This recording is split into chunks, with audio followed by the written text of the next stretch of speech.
in association with Biz Analyst by Khata Book.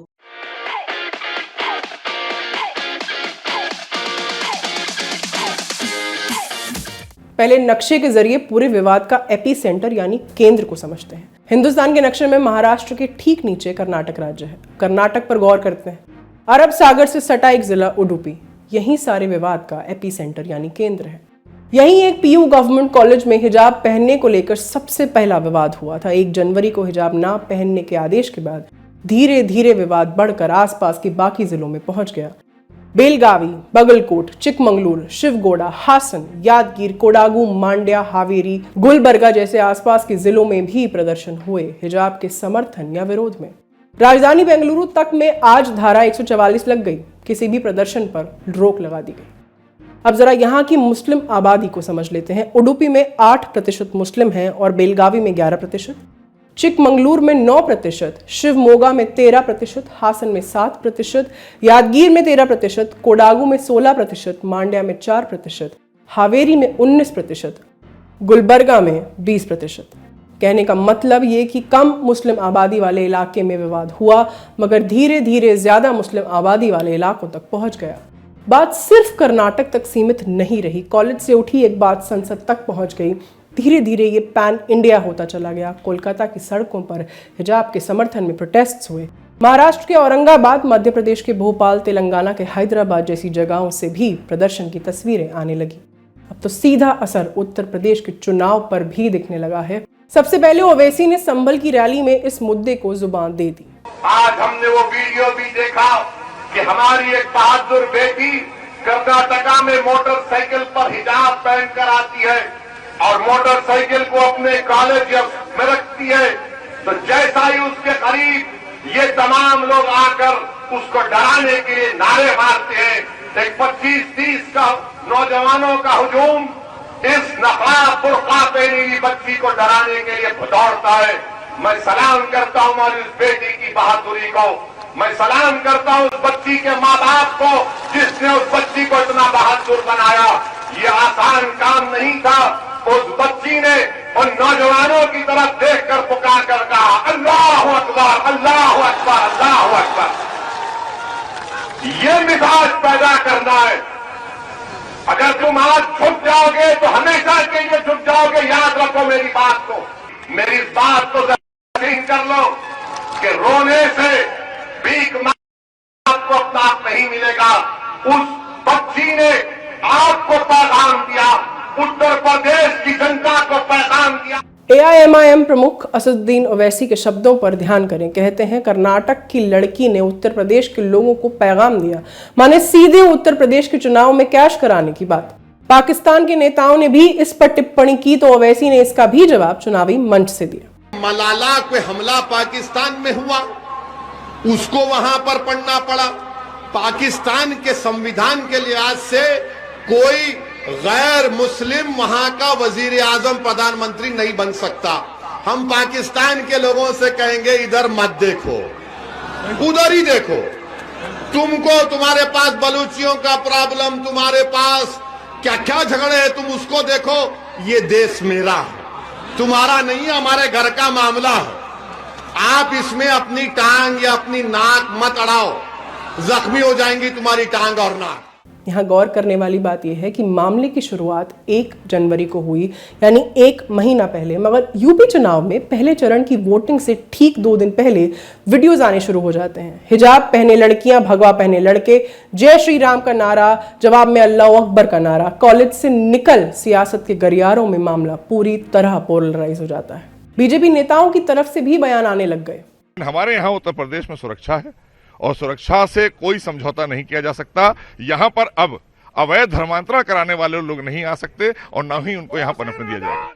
यानी साफ है कि यूपी चुनाव में हिजाब एक मुद्दा तो बन गया। राजनीति में खूब शोर है, मगर हमने सोचा कि क्या आम लोगों के बीच भी इसको लेकर कोई जिज्ञासा है। इसके लिए हमने गूगल ट्रेंड्स को खंगाला। डेटा बताता है कि हिजाब विवाद से जुड़ी जानकारी पता करने में कर्नाटक, तेलंगाना, तमिलनाडु के बाद चौथे नंबर पर उत्तर प्रदेश है।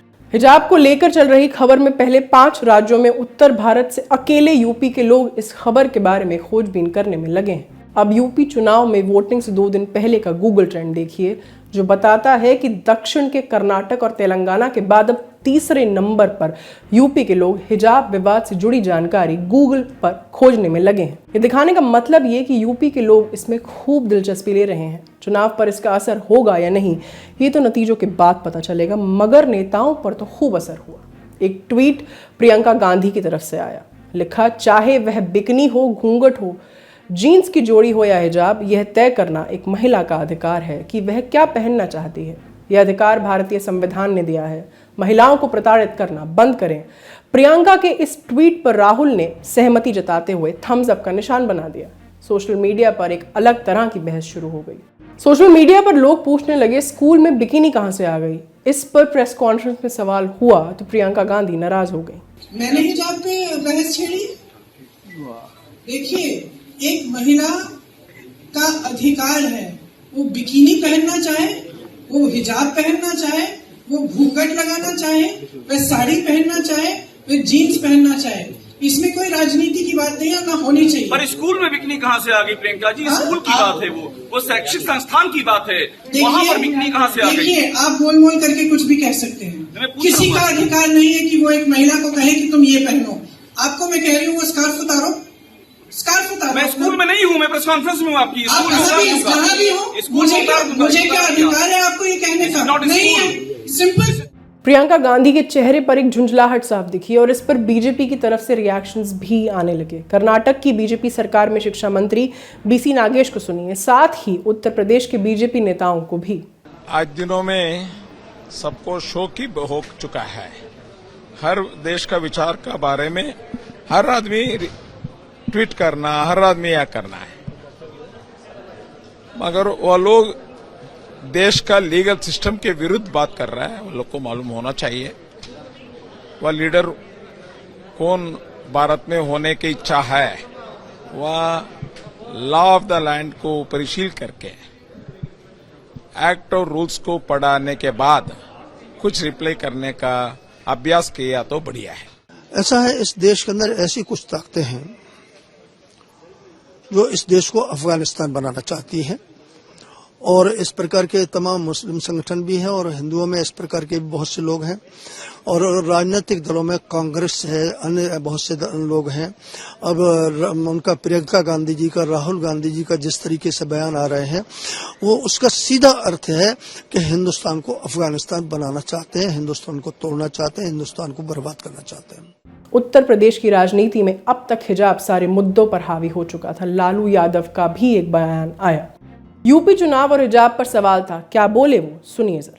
ये चुनाव की बात नहीं है, इसमें ये बात समझिए, इसका तरह ये देश सिविल वार मोदी जी की सरकार में सिविल वार इस लड़के को प्रेरित किया जा रहा है, और सिविल वार होगा तो इसकी जिम्मेवारी नहीं होगी सब लोग। कोई चुनाव लेकर के नहीं, वो तो गंदा बात रोज बोल ही रहा लोग। विवाद स्कूल के नियम और छात्राओं के पहनावे को लेकर हुआ। बात कॉलेज की थी और कॉलेज की 4 दीवारी के भीतर सॉल्व हो सकती थी, लेकिन चुनाव से होते हुए सिविल वॉर तक पहुंच गई। तो सवाल है कि आखिर ये मुद्दा इतना बड़ा हुआ कैसे। तो जवाब के तौर पर 2 संगठनों का नाम आता है। पहला है CFI यानी कैंपस फ्रंट ऑफ इंडिया, जिसकी जानकारी हमने पहले भी दी थी। सनद रहे इसीलिए फिर बता रहे हैं कि ये धुर मुस्लिम दक्षिणपंथी संगठन PFI का स्टूडेंट विंग है। PFI एक विवादित संगठन है। दूसरा HJV यानी हिंदू जागरण वेदिके, जो अतिवादी दक्षिणपंथी संगठन है। दोनों ही संगठन का एरिया ऑफ वर्किंग कर्नाटक है। उडुपी में लड़कियों को हिजाब पहनने से रोका गया तो CFI उनके समर्थन में आ गया। इंडियन एक्सप्रेस की खबर के मुताबिक इसके विरोध में हिंदू जागरण वेदिके की तरफ से पहला बयान आया। बेंगलुरु डिवीजन के जनरल सेक्रेटरी प्रकाश कुकेहाली ने कहा, अगर लड़कियां हिजाब पहनेंगी तो हिंदू लड़के भगवा पहनकर क्लास में बैठेंगे। ये संगठन भी अतिवादी धार्मिक गतिविधियों के लिए विवादित रहा है। दोनों की तरफ से ही इस मुद्दे को हवा दी गई। आज तक के संवाददाता मुस्तफा शेख ने दोनों ही धड़ों से बात की। बेसलेस एलिगेशन एक्चुअली ये कैंपस फ्रंट ऑफ इंडिया ने 4 दीवार के अंदर इसको सॉल्व करने देखा, जब स्टूडेंट्स को फर्स्टली स्टूडेंट्स गए, उनके पेरेंट्स गए सॉल्व करने 4 दीवार के अंदर प्रिंसिपल के पास बात करके, बट वो प्रिंसिपल जब कन्विंस नहीं हुआ, वो लोग कैंपस फ्रंट ऑफ इंडिया के पास अप्रोच करे हेल्प के लिए। तब जाकर campus front of India principal को, इधर का डीडीपीओ को, इधर का एडीसी को, इधर का माइनॉरिटी कमिश्नर को, सबको कन्विंस करने ट्राई करे through memorandum. And when then these officials, this principal were not convinced, we had to go to High Court, and it was in hands of the principal, it was in the hands of local BJP MLA to solve this issue within the college, but they didn't want to do that. They wanted to polarize the voters. Student का काम नहीं है, ये लोग मासूम बच्चे इन लोग को कुछ नहीं मालूम, लेकिन ये पीएफआई और सीएफआई ये लोग को ऐसा मन में डाल के बहुत स्ट्रांगली, क्या बोलते हैं, आपको मन में डाल के है ना, वो लोग से ऐसा बुलवा रहे हैं। कुछ कुछ कॉलेजेस तो कर्नाटक में है सर जिसमें हिजाब डाला जाता था, तो वो अभी आप पूरे कर्नाटक में हिजाब नहीं डालना चाहिए, ऐसा आपका मांग है? नहीं, ऐसा नहीं। वो क्या होता है, कोई कॉलेज में डालते नहीं थे, बाहर से रोड में आते हैं, कॉलेज कैंपस तक लेके आते हैं, उसको कोई कंप्लेंट नहीं है, आप किसी भी ड्रेस में आओ। लेकिन अंदर क्या बैठते हैं हम, ये यूनिफॉर्म क्लासरूम में यूनिफॉर्म क्यों करवा गया का सर? वो डिफरेंस नहीं, श्रीमंत और ऐसा नहीं होने का। काम वाला का अभी एक आदमी रहता है, वो इंडस्ट्रियल रहता है, उसका काम वाला का बच्चा भी आता है, इसका बच्चा भी आता है, तो क्या ये नहीं होने का, वो यूनिफॉर्म होने का। वो सुना नहीं, वो रिजेक्ट करके आई, इसलिए वो लोग लड़कियों ने क्या किया, वो लोग को थोड़ा, वो लड़की को मालूम पड़ना चाहिए, इसलिए वो लोग ने उसका पीछे थोड़ा श्रीराम बोला। कोई गलत नहीं किया है, श्रीराम बोलो, भगवान का नाम बुलाते हैं, उसने भी बोला है। सीएफआई ने हिजाब का समर्थन किया तो साफा पहने लड़के नारेबाजी करने लगे। 2 धड़ों के पीछे 2 अतिवादी संगठन। सवाल उठा कि एक जैसे भगवा साफे छात्रों के पास कहां से आ गए। जवाब के तौर पर उडुपी के एमजीएम कॉलेज कैंपस का एक वीडियो मिला जिसमें छात्र भगवा साफा लौटाते हुए नजर आ रहे हैं। आरोप है कि यह साफा छात्रों को हिंदू जागरण वेदिके ने दिया। यहां 2 अतिवादी संगठनों की राजनीति में छात्र छात्राएं फंस कर रह गए, कह सकते हैं मोहरा बन गए। नौबत पत्थरबाजी और लाठी चार्ज तक पहुंच गई। अब मामला हाईकोर्ट में है, निर्णय भी वहीं से होना है। मगर अंत में अब एक गंभीर सवाल, इस सारे विवाद का फलसफा क्या निकला? नुकसान किसका हुआ, फायदा किसका हुआ? जवाब है, फायदा अपने अपने हिसाब से सियासतदान उठा रहे हैं और नुकसान पढ़ाई लिखाई करने वाले छात्र छात्राओं का हो रहा है।